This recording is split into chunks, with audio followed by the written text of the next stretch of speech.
in the Fox 43 kitchen with Nate from Fine Wine and Good Spirits to get you ready for Thanksgiving. You're going to have a lot of people at your house. Maybe you want to, oh my gosh, what am I going to give these people to drink? Yeah. We got ideas for you today.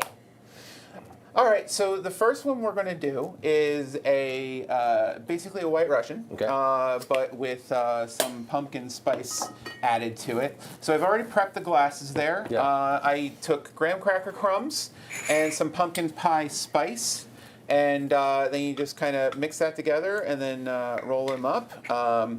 You want to put about an ounce of Kahlua. It's a coffee liqueur. And I'm making the non-alcoholic version Yes. here, right? So basically, I'm making myself a coffee. Yeah. But a good coffee, a Yeah. delicious coffee. Yeah. So you got I'm 1 spilling ounce. all over the place, by the way, Nate. I just want you to know that. Yeah, they're not really meant for that. I'm gonna get So we got 1 ounce of the Kahlua, 1 ounce of the vodka. We're gonna shake that up. This is a pretty simple cocktail. It doesn't take a lot to make. All right, yep. All right, and then we're gonna pour in here. Sometimes the ice likes to jam up the pourer right there, and then you put about 1.5 ounces of the creamer on top of this one. Yeah, and you got the pumpkin pie creamer. Yes, Which makes it pumpkin, yep. perfect. A little this time of twist on year. the White Russian. Yeah, and There then we go, with a little if you of want to that. be even more fancy, Well, you can, of course we do. You got to do a little bit of nutmeg on top of that whipped cream. There you go. Is this, Jackie, I know you're off coffee. I am off coffee, so that's on you. It's all you. There you go. Yep, you got to leave the whipped cream on the nose. So then the second one we have is a chai spice old fashioned. So I had to make my own chai spice simple syrup, which is basically you boil the water, you add about 4 chai tea bags to the water, let it steep for 12 minutes, and then you add 1/3 cup of maple syrup. Then put it back on the boil. You boil it for a while, and then you add a little bit of vanilla extract.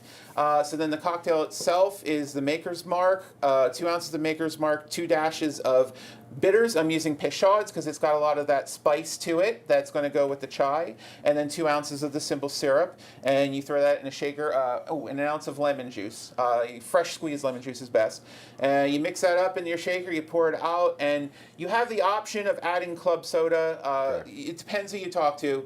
The old-fashioned purists will not like this because that's diluting the whiskey. They would have this with like an ice balls because they don't want to dilute too much. But that's fine, because the this isn't whiskey, like a but- traditional old-fashioned, right? Yeah, you can we have do a what you twist. want. Yeah. We're gonna put some cinnamon sticks in there, Look some at it. star anise, Looks and then delish. it's a really herbal. All right, our final drink. Yes. Well, we have just a little bit of time left. Yeah, so this is basically like a peach Bellini, except you're using plums.